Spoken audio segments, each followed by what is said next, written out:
If you feel like you're the one holding everything together, this is why.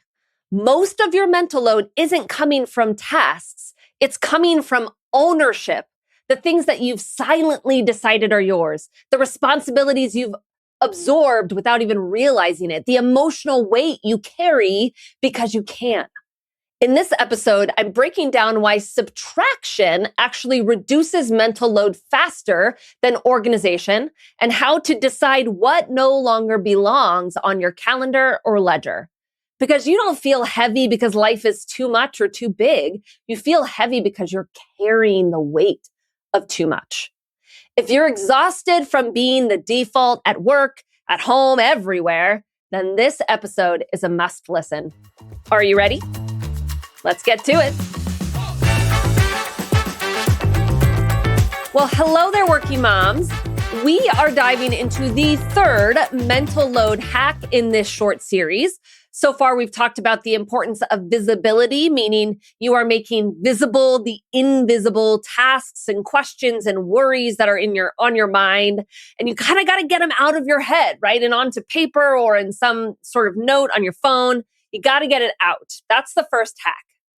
Last week, we talked about the second hack, which was about closing loops, right? Because so much of our mental load is actually decisions that haven't been made yet, right? Whether that's a decision on what you're going to do about something or who on your team is going to do something or how you're going to tackle a challenge or how you're going to get your kid to sleep through the night or out the door on time in the morning.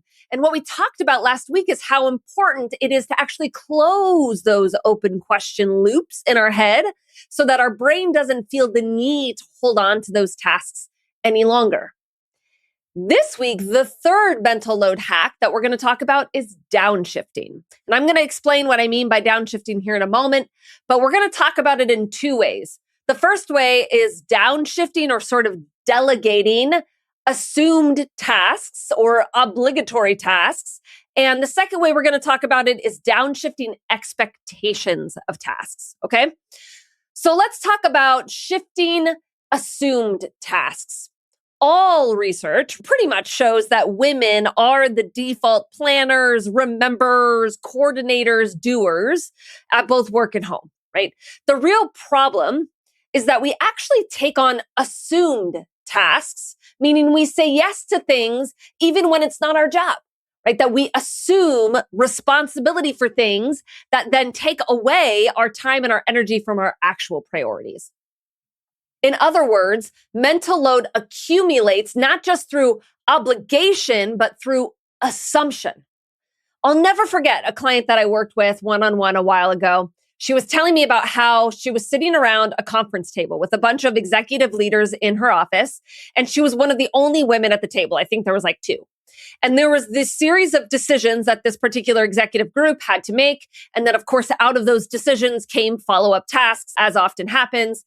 And whenever that conversation would come up around who was going to take on that follow-up task, the executive team went silent around the table until one of the women would raise their hand and take it on. No man around the table took on the tasks. It was noticeable to her that this was the case, but what was noticeable to me wasn't just that the men didn't volunteer, it was that they were more willing to sit in the discomfort of no one initially volunteering, right? She just got so uncomfortable with the silence that she raised her hand at the end of the day.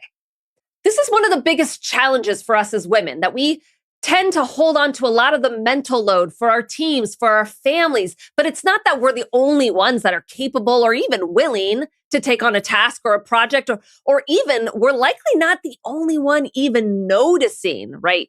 When the house is dirty or when the laundry needs to get folded or when the dishes need to get done. We are simply unwilling to sit long enough in the discomfort for somebody else to finally take that task on. So here's how you can know that you have taken on a task or responsibility out of assumption instead of out of priority, goals, or values, okay? In your head, it's probably going to sound something like this. I'll just do it. It's easier if I handle it. No one else is going to think of this. They're not going to do it the way I want to do it. If I don't want it done wrong, I got to do it myself. If I don't track it, it's not going to happen. One of the key questions I have for you coming out of this episode that I really want you to think about is, what are you carrying simply because you've assumed the task, because you think that you have to, because you must, not because it's aligned, not because it's strategic, not because you're the only one even capable of it, right? Because it's simply uncomfortable for you to not take it on. I want you to hear me in this. Your capability to do something does not make it your responsibility. Let me say it again.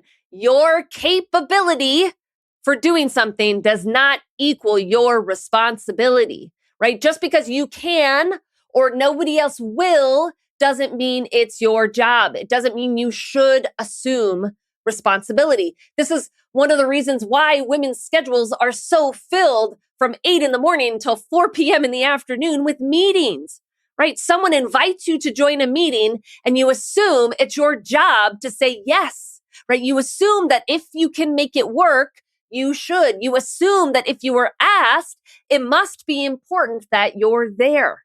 In an ambitious and balanced life, you're not just protecting your time and priorities, you're protecting your mental and emotional space as well. You need time to think, to process, to reflect, to evaluate. You need white space in your life and in your mind in order to create sustainable work-life balance. You cannot take on the responsibility of every task, chore, or outcome, period. You can't. Okay. So let's talk about the other aspect of downshifting in this mental load hack, which is about downshifting expectations. Whew, I know this is going to be a tough one for people. But before I dive in, a quick word from our sponsor, Nanny Track. If you employ a nanny, there's an administrative side of childcare that most families don't see coming. And what I've learned from my clients who have nannies is that once you hire someone, they suddenly are a household employer. And they're always surprised by this. They say it feels sort of like running a tiny business.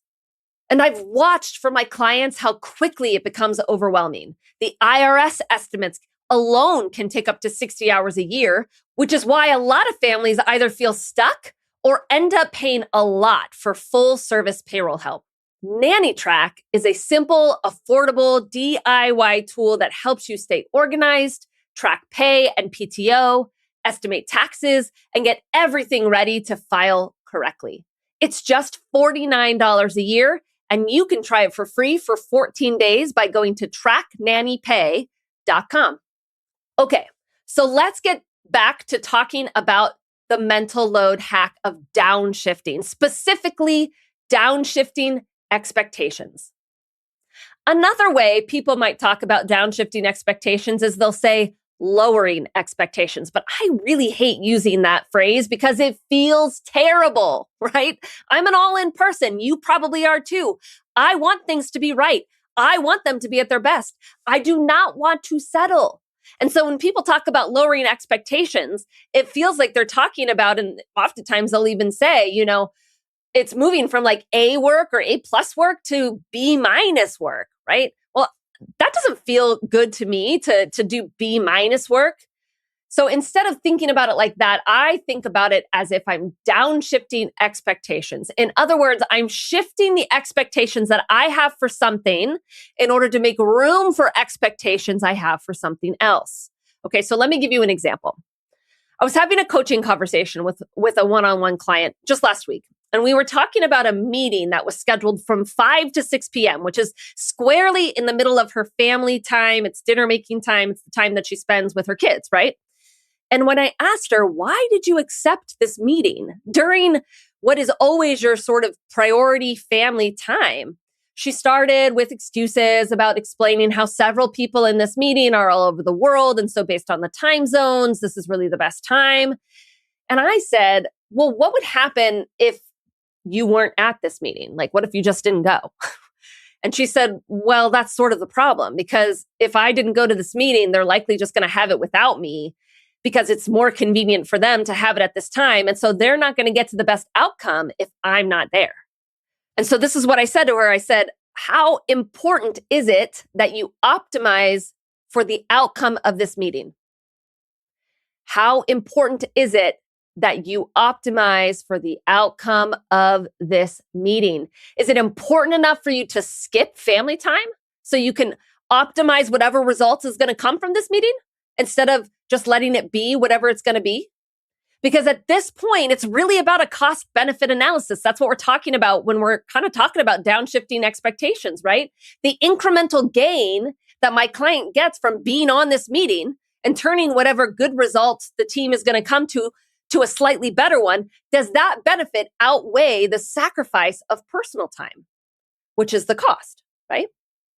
Let me give you probably a very common example for a lot of you out there. If your husband isn't going to pack a very nutritious lunch for your kids, potentially they're going to eat more processed food, junk food, is it worth you assuming that responsibility of that task because of it?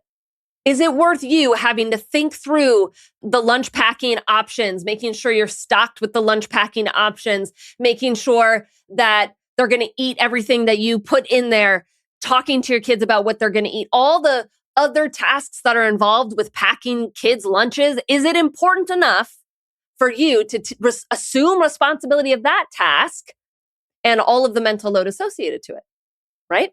It's a cost benefit analysis. Now, of course, the answer sometimes to this question is going to be yes. Of course, there are tasks that you're going to want to keep because it's important enough to you. Likely, they are tasks that are associated to your values, your priorities, the way you want to show up as a mom, the leader you want to be, the promotion you want to receive, your goals, right? Your tasks and responsibilities and obligations, they should ladder up to those bigger things. And if it doesn't, then there's likely an opportunity to downshift by either letting go of tasks altogether, which in other words, that would mean delegating, right? Or letting it go and downshifting the expectation.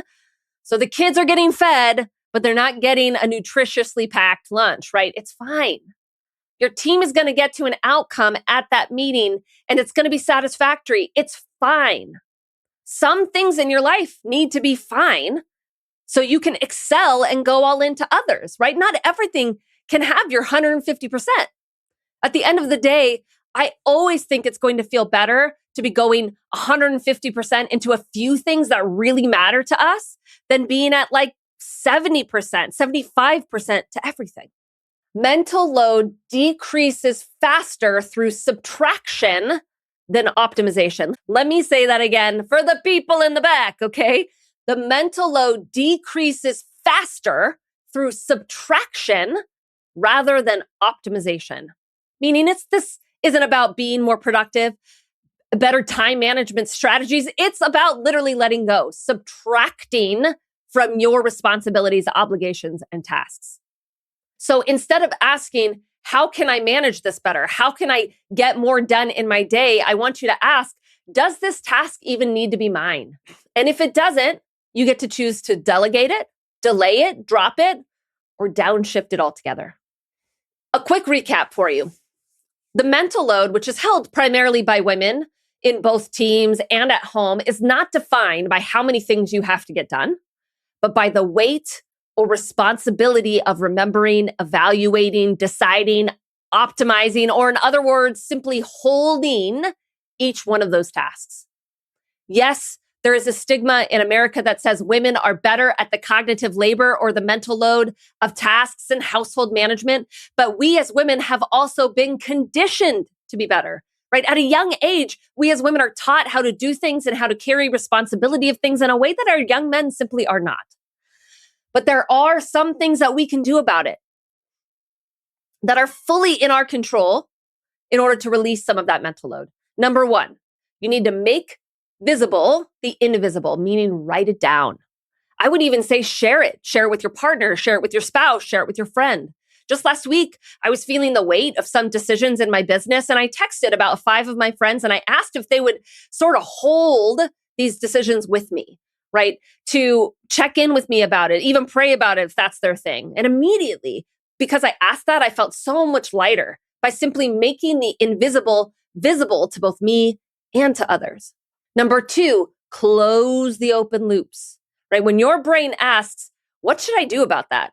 When is this going to stop? Is this a problem that my kid is like this? What should I do first? Notice that these are all questions that your brain is seeking answers to. They're not rhetorical. It is your brain's way of sharing the load with you and saying, hey, you've got some work to do here. You've got some decisions to make. So don't delay those decisions. Make them right there in the moment.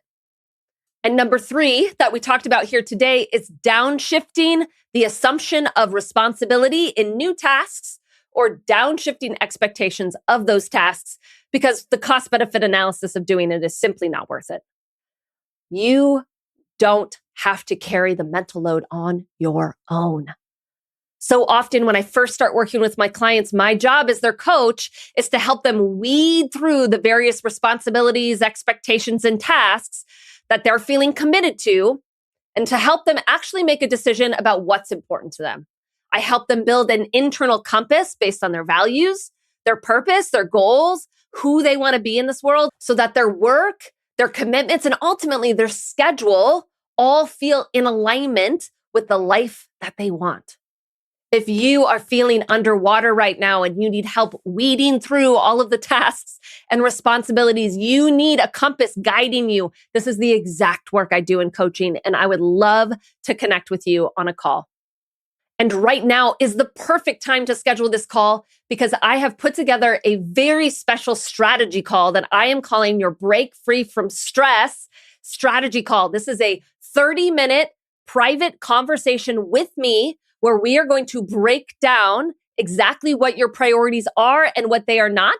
And you're going to walk away with one tool with how to shift your mindset to make sure you continue to prioritize the things that actually matter to you. This is a highly, highly valuable call. I'm going to walk through very personally with you exactly what your priorities are. This is one-on-one. You are going to gain so much from this conversation. So be sure to go into the show notes to find a time to book that call with me, your Break Free from Stress strategy call. I cannot wait to talk to you to help you alleviate some of the mental load that you are carrying. Working moms, you don't have to carry this alone. I am here for you. There's an ambitious and balanced community here that are with you in this. You are not alone. Until next week, or until our call, let's get to it. Hey, before you go, quick question. Are you ending most days feeling behind, no matter how much you get done? If this is happening right now, it's not a time management problem. It's a pattern. And stress patterns don't fix themselves. They compound. Most working moms don't actually need more time. They need to feel back in control. Inside my Break Free from Stress strategy call, we spend 30 focused minutes identifying exactly what is driving your overwhelm and mapping out a clear shift so you stop reacting and start leading your life again. If you're tired of white-knuckling your weeks, don't put this off. Go to the show notes and click on the Break Free from Stress strategy call link to schedule your call right now. All right, working moms, till next week, let's get to it.